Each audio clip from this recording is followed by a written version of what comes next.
You're living in the early Middle Ages, around the 9th or 10th century.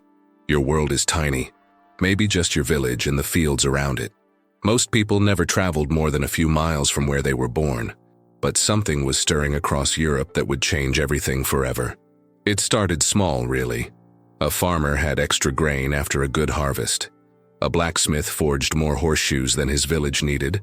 A woman spun more wool than her family could use. At first, these folks would just trade with their neighbors. Grain for horseshoes, wool for tools. Simple stuff. But here's where it gets interesting.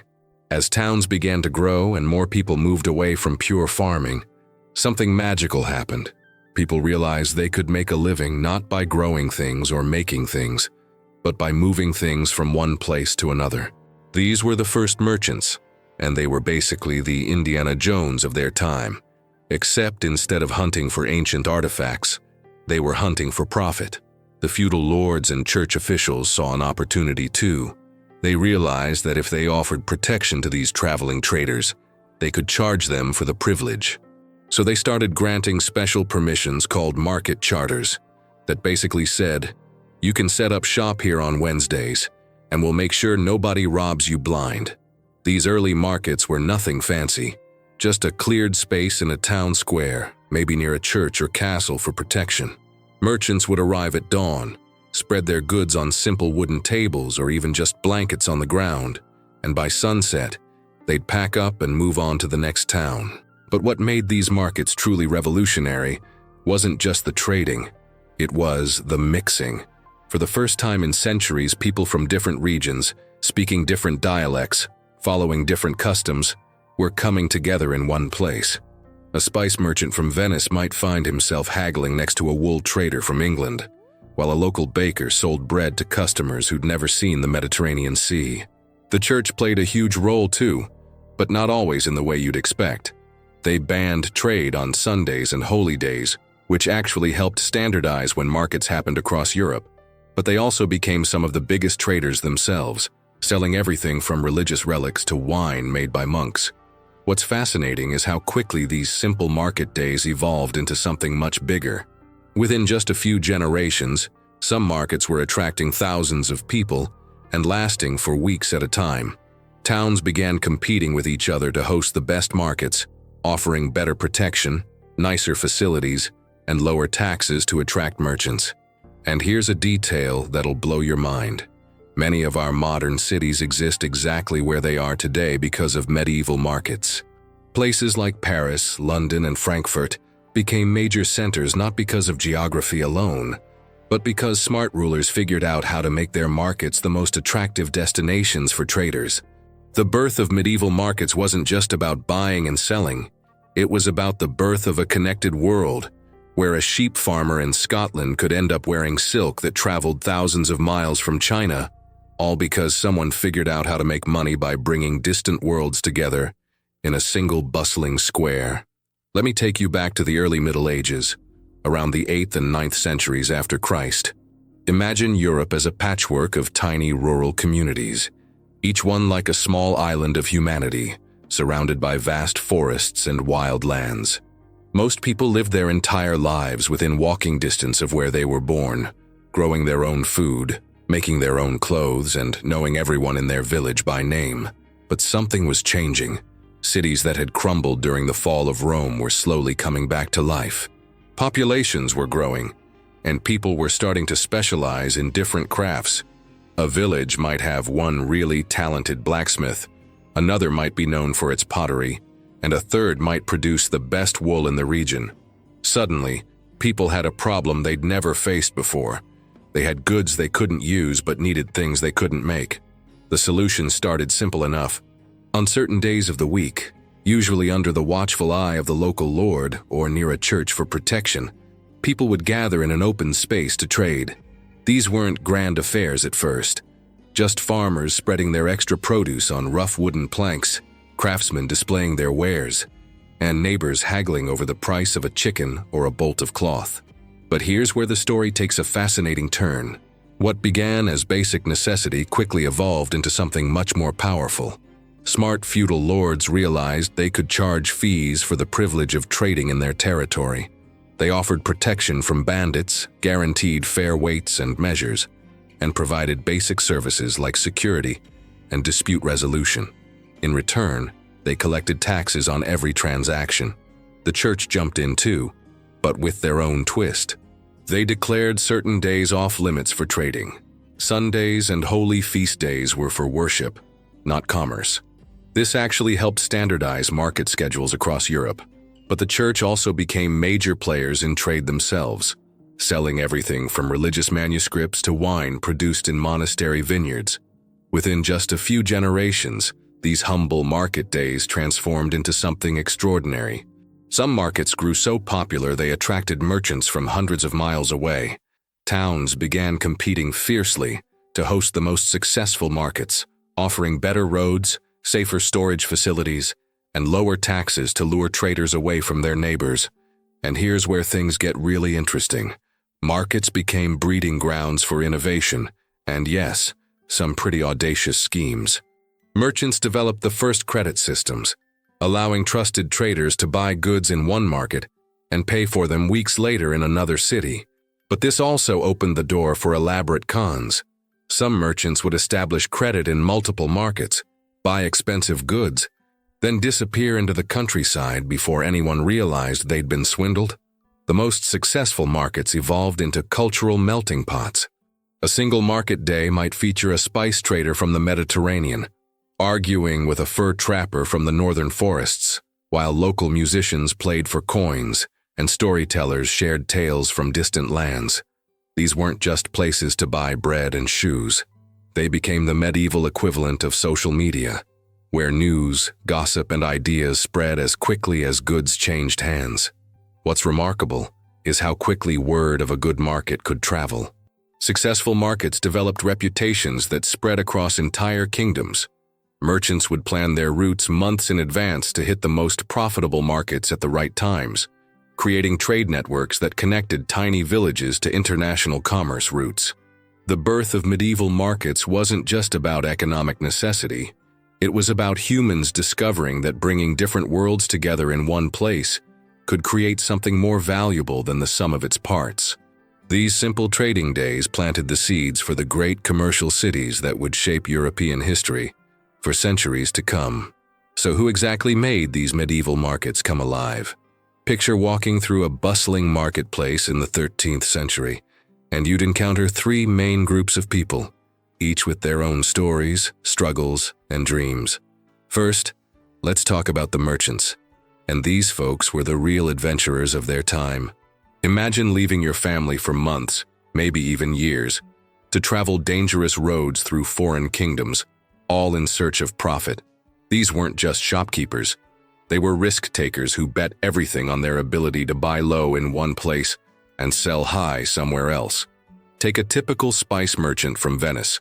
He might start his journey with a bag of silver coins, travel overland to Constantinople, then sail across the Mediterranean to buy saffron, pepper, and cinnamon.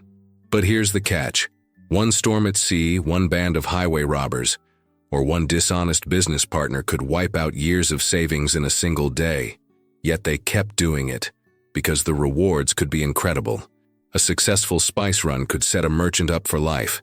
These merchants didn't just trade in everyday goods either. Some specialized in religious relics, fragments of saints' bones, pieces of the true cross, holy water from Jerusalem. Others dealt in exotic animals for royal courts, or rare manuscripts copied by monks in distant monasteries.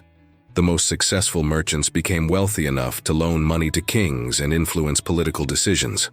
Then you had the artisans, the skilled craftspeople who were the backbone of medieval commerce. These were the blacksmiths who could forge a sword that might save a knight's life, the cobblers who made shoes tough enough for long journeys, the weavers who turned raw wool into beautiful tapestries that decorated castle walls. What's fascinating about medieval artisans is how specialized they became. In a large city, you wouldn't just find one blacksmith. You'd find specialists in horseshoes, others who made only armor, and still others who focused on kitchen knives and farming tools. This specialization meant better quality, but it also meant these craftsmen were completely dependent on markets to sell their goods and buy what they needed to survive. Many artisans organized themselves into guilds, which were like exclusive clubs that controlled who could practice their trade and how. If you wanted to become a master carpenter, you'd spend 7 years as an apprentice, then several more as a journeyman, before finally being allowed to set up your own shop. These guilds protected their members, but also created fierce competition between different crafts. But perhaps the most heartbreaking stories belonged to the peasants and small farmers who came to market. For them, market day wasn't about adventure or getting rich. It was about survival. A farmer might walk 20 miles to town carrying a sack of grain or leading a cow, knowing that the coins he earned might be the only thing standing between his family and starvation during the harsh winter months. These farmers faced an impossible dilemma every harvest. Do you sell your grain right after harvest when prices are low but you need money immediately? Or do you gamble on storing it and hoping prices rise during the winter, risking that rats might eat it or that it might rot before you can sell it? Now here's where things get really interesting. The money situation. Medieval coins were a mess. Different regions had different currencies, and the value of coins depended on how much precious metal they actually contained. This led to some pretty creative solutions and some serious problems. Some merchants actually carried small scales to weigh coins, because a coin that looked identical to another might contain less silver, and therefore be worth less. When there weren't enough small coins for change, people would literally cut larger coins in half, or into quarters. You might pay for a loaf of bread with half a silver penny, carefully cut with a knife. But this system opened the door to fraud on a massive scale. Counterfeiting became such a problem that authorities implemented brutal punishments. Getting caught making fake coins could cost you your hands, and repeat offenders faced execution. Some clever criminals would shave tiny amounts of silver from genuine coins, gradually collecting enough precious metal to make new coins while passing the lightened originals back into circulation. The most successful merchants developed networks of trust that spanned continents. A merchant in London might give a letter of credit to a trader heading to Paris, who could then exchange it for goods without carrying heavy, tempting bags of coins across dangerous roads. This was the beginning of international banking, born out of the practical needs of people trying to make a living in an uncertain world. What made medieval markets truly special wasn't just the goods that changed hands, but the human stories behind every transaction. The merchant risking everything on one big gamble, the artisan perfecting a craft passed down through generations, and the farmer hoping that today's sale would be enough to keep his family fed through another winter. You're walking through a bustling medieval marketplace, the air thick with the scent of fresh bread and exotic spices. But wait, something doesn't smell quite right. That cinnamon the merchant is selling? It might just be ground tree bark. And that gleaming gold coin in your purse? Well, you better hope it's not one of the countless fakes circulating through these very streets. Medieval markets weren't just innocent places of trade. They were breeding grounds for some of the most creative scams and schemes you could imagine. Imagine a world where there's no quality control, no consumer protection laws, and where a smooth-talking charlatan could literally poison you with his miracle cure. Let me tell you about the flour merchants who discovered that mixing chalk dust with their grain could stretch their profits. Never mind that it made people sick. Or the wine sellers who thought nothing of watering down their product until it barely resembled wine at all. Some bakers even had the audacity to hide metal weights inside their loaves to make them seem heavier than they actually were. But perhaps the most dangerous characters weren't the petty thieves picking pockets in the crowd. No, the real villains were the so-called medicine men, who sold potions that promised everything from eternal youth to protection against the plague. These concoctions were often nothing more than colored water mixed with herbs, if you were lucky. If you weren't, they might contain mercury, lead, or other substances that could kill you faster than any disease. The authorities knew they had a problem on their hands. Enter the assize. Think of them as medieval market inspectors with real teeth. These weren't your friendly neighborhood food safety officials. These men had the power to publicly humiliate, fine, or even physically punish merchants who broke the rules. Picture this scene. A wine merchant gets caught selling his watered-down vintage. The assize doesn't just give him a warning or a fine. Instead, the cheating merchant finds himself locked in a metal cage, hoisted high above the market square for everyone to see. There he sits day after day, While customers point and laugh, his reputation destroyed along with his business. Some markets even had special punishment pillories where dishonest bakers would have rotten bread tied around their necks.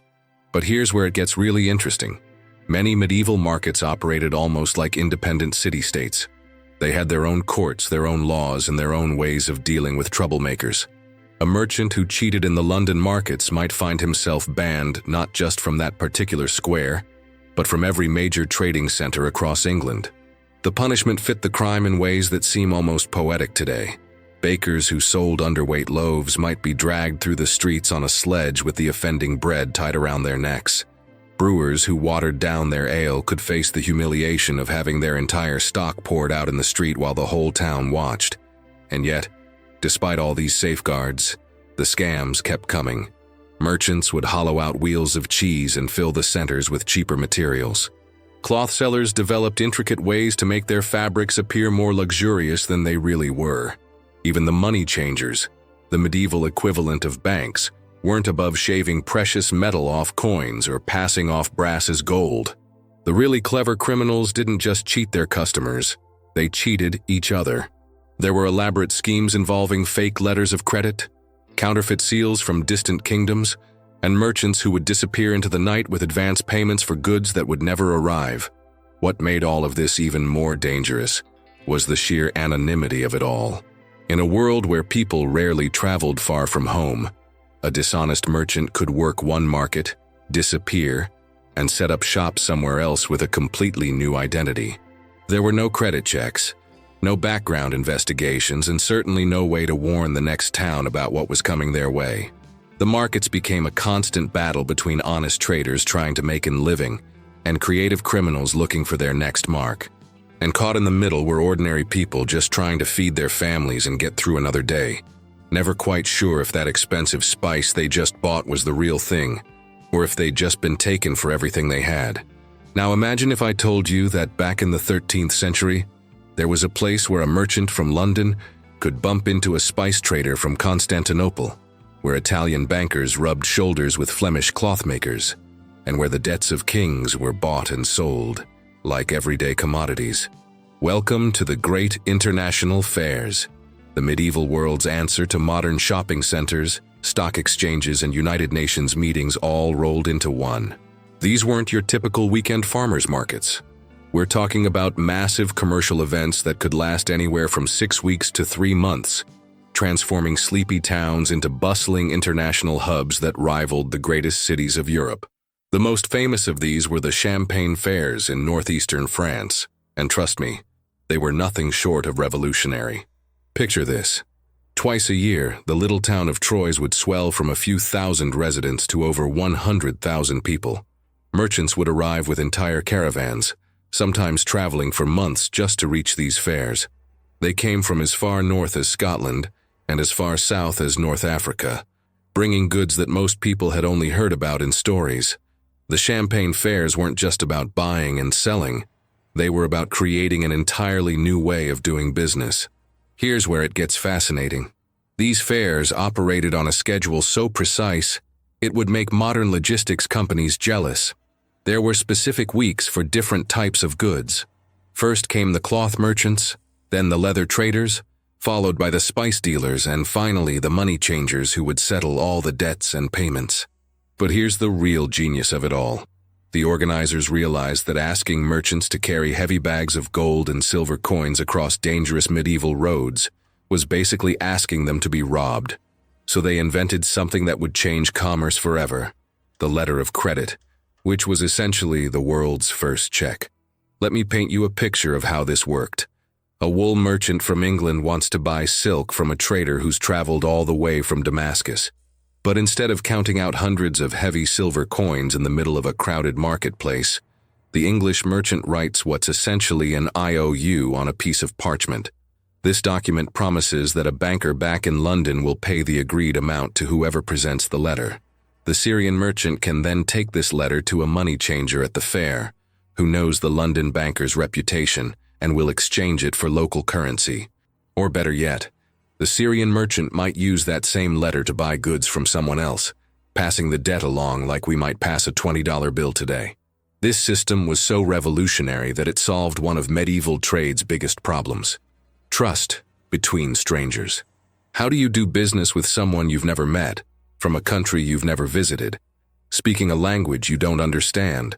The answer was these international fairs, which became like neutral ground where everyone agreed to play by the same rules. The rulers of Champagne were smart enough to realize they had struck gold. They provided armed guards for the fairs, built special courts to settle disputes quickly, and even created a kind of international law that applied to everyone equally, whether you were a peasant selling eggs or a duke buying war horses. But the real magic happened in the relationships that formed. Merchants would return to the same fairs year after year, building networks that spanned continents. A spice trader from Venice might become lifelong business partners with a wool merchant from Yorkshire, creating trading relationships that would last for generations. These fairs also became incredible melting pots of culture and information. News traveled along the same routes as goods, so a merchant might learn about a war in Hungary, a new invention in Italy, or a plague outbreak in Germany, all while negotiating the price of pepper. The fairs became medieval Europe's internet, a place where information flowed as freely as goods. And the goods themselves? We're talking about treasures that would make a modern luxury mall look humble. There were silks so fine they felt like liquid, spices worth more than their weight in gold, furs from animals most people had never seen, and jewels that had traveled thousands of miles from mines in distant lands. Some merchants became so wealthy from these fairs that they could loan money to kings. In fact, many royal debts were negotiated and traded at these events, turning pieces of parchment into valuable commodities. A merchant might buy the right to collect taxes from a duke, or purchase a king's promise to repay a loan, then sell that promise to someone else for a profit. The Champagne fairs were so successful that they inspired similar events across Europe. Soon there were major international fairs in Flanders, England, and Germany, each with their own specialties and trading seasons. The medieval world had created its first truly global economy, all centered around these remarkable gatherings that transformed commerce forever. Close your eyes and imagine stepping into a medieval marketplace on a busy Saturday morning. The first thing that hits you isn't what you see, it's what you hear and smell. There's a juggler tossing flaming torches into the air, while a crowd cheers. A traveling minstrel strumming his lute and singing tales of distant nights, and the rich aroma of roasted meat wafting from a dozen different food stalls. Medieval markets weren't just places to buy your weekly groceries. They were the entertainment centers of their time. Think of them as a combination of shopping mall, concert venue, and carnival, all rolled into one chaotic, wonderful experience. Picture this scene. A cheese merchant from the countryside has set up his stall with wheels of aged cheese stacked high like golden towers. He's not just selling his wares, he's putting on a show. He slices off generous samples with a flourish of his knife, letting customers taste the sharp bite of his aged cheddar, or the creamy smoothness of his fresh goat cheese. Next to him, a wine seller is doing the same thing, pouring tiny cups of his finest vintage for anyone brave enough to try it. But the real stars of the show were the entertainers who flocked to markets like moths to a flame. Jugglers would weave through the crowds, tossing apples, knives, or even live chickens into the air. Acrobats performed impossible feats of balance and strength, while storytellers captivated audiences with epic tales of romance and adventure that could last for hours. The troubadours were perhaps the most beloved of all. These traveling musicians were like medieval rock stars, moving from market to market, with their repertoire of songs, stories, and the latest gossip from distant lands. They'd set up in whatever space they could find, and suddenly transform a simple commercial transaction into a full-blown concert. People would gather around, clapping and singing along to familiar tunes, while children danced and merchants paused their haggling to listen. Food vendors turned eating into entertainment too. There were pie sellers who would call out their wares in elaborate rhyming verses, bread bakers who shaped their loaves into fantastic animals and mythical creatures, and sweet sellers who spun sugar into delicate works of art that seemed too beautiful to eat. But here's where the story takes a darker turn, and I mean that quite literally. All this wonderful food, all these crowds of people, all this celebration, It came with a price that nobody wanted to talk about, but everyone had to live with. Medieval markets were, to put it bluntly, incredibly dirty places. There were no health inspectors, no refrigeration, and certainly no understanding of germs or bacteria. Meat hung in the open air for days, attracting clouds of flies. Fish lay on wooden tables under the hot sun, slowly decomposing while customers poked and prodded them. Dairy products sat without any cooling, curdling, and spoiling in ways that would horrify modern food safety experts. And then there were the rats. Oh, the rats. These clever little creatures quickly figured out that markets were like all-you-can-eat buffets that never closed. They'd scurry between the stalls at night, feasting on dropped scraps and spoiled goods. During the day, they'd hide in grain sacks, cheese wheels, and bread baskets, sometimes giving unsuspecting customers quite a shock. But the rats weren't just gross, they were dangerous. These same creatures that were nibbling on market cheese were also the ones carrying fleas infected with the plague. The very places where people gathered to celebrate life and community became the launching points for some of history's deadliest epidemics. The irony was heartbreaking. Families would come to market for a day of fun and food, children laughing at the jugglers while parents sampled wine and cheese. But they might also be unknowingly exposed to diseases that could wipe out entire villages within weeks. Market organizers tried their best to maintain some level of cleanliness. They'd hire people to sweep up the worst of the debris and cart away the most obviously spoiled food. Some markets had rules about where animals could be butchered and how waste should be disposed of.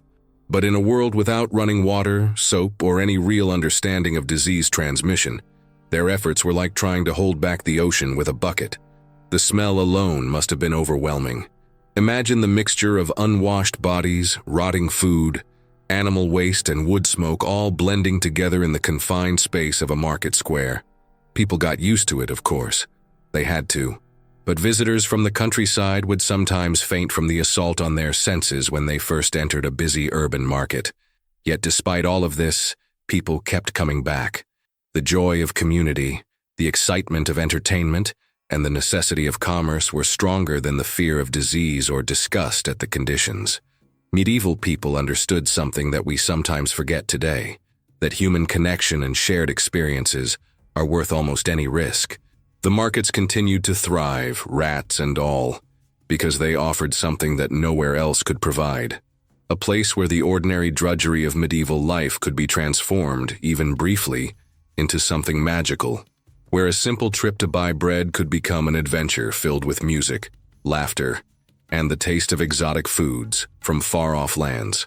So here we are, at the end of our journey through the bustling, chaotic, fascinating world of medieval markets. And what a journey it's been, right? We've walked through streets where the smell of exotic spices mingled with less pleasant odors, where fortunes were made and lost on a handshake, and where a simple trip to buy bread could turn into an adventure that changed your entire life. Medieval markets were so much more than places where people bought and sold things. They were the beating hearts of their communities, the places where power was negotiated, culture was shared, and survival itself was often decided by a single successful trade. Think about it. In a world where most people never traveled more than a few miles from where they were born, these markets were windows into distant lands and different ways of life. They were places where a farmer's daughter might catch her first glimpse of silk from China, where a blacksmith could learn about new techniques from a traveling craftsman, and where news from distant kingdoms arrived along with the merchants who carried it. Every transaction was a story, every haggle was a drama, and every successful deal was a small victory against the uncertainties of medieval life. But perhaps most importantly, these markets show us something beautiful about human nature that hasn't changed in all these centuries. Even in the harshest of times, even when life was brutal and uncertain, people still sought connection with each other. They still wanted to share stories, taste new foods, hear music, and laugh together. They still dreamed of striking it rich, of finding that one amazing deal that would change everything. The medieval merchants who risked everything to travel dangerous roads weren't so different from modern entrepreneurs taking chances on new businesses. The customers who carefully examined every apple and negotiated over every coin were just like us when we comparison shop online or hunt for the best deals. The entertainers who brought joy to market days understood the same thing that modern performers do, that people need moments of wonder and delight to make life worth living. These markets were places where human ingenuity flourished, where the first banking systems were born out of necessity, where quality control was invented because people demanded better, where international law developed because traders needed fair ways to settle disputes, where the foundations of our modern global economy were laid, one careful transaction at a time. Yes, there were scams and dangers. Yes, diseases spread and people suffered. But there was also incredible resilience, creativity, and hope. There were moments of pure magic when a traveling merchant would open a chest of treasures that seemed to come from fairy tales, or when a simple trade would spark a friendship that lasted generations. The legacy of these medieval markets lives on in every farmer's market, every international trade agreement, and every time strangers come together to exchange goods and ideas. They remind us that commerce at its best isn't just about money. It's about human connection, about bringing the world a little closer together, one transaction at a time. So let me ask you this. Knowing everything we've learned today about the risks and rewards, the dangers and delights of medieval markets, would you have had the courage to be a merchant in those times? Would you have been willing to load up a cart with your most precious goods, travel dangerous roads for weeks or months, and bet everything on your ability to strike a good deal in a crowded, chaotic marketplace where anything could happen? Would you have had the nerve to taste that exotic spice from a distant land, not knowing if it was the real thing or a ground tree bark? Would you have trusted a stranger's letter of credit, knowing your family's survival might depend on whether that piece of parchment was worth the paper it was written on? Would you have joined the crowds at those great international fairs, hoping to make your fortune while knowing that disease, thieves, or simple bad luck could destroy everything you'd worked for? It's a fascinating thought, isn't it? These medieval merchants were taking risks that would make modern entrepreneurs nervous, all while dealing with challenges we can barely imagine. But they did it anyway, because they understood something fundamental about life, that sometimes you have to take chances if you want to create something better for yourself and the people you love. If you've enjoyed this journey through the medieval marketplace as much as I have, I'd love to hear from you. Hit that like button to let me know this kind of historical storytelling resonates with you. Share this video with anyone you think might enjoy discovering the surprising connections between medieval life and our modern world. And definitely subscribe to the Medieval Archives because we're just getting started exploring the fascinating, complex, and surprisingly relatable world of medieval life. Next time, we'll be diving into another aspect of medieval society that might surprise you with its relevance to today's world. Until then, keep wondering about the stories hidden in history, because the past has more to teach us than we might think.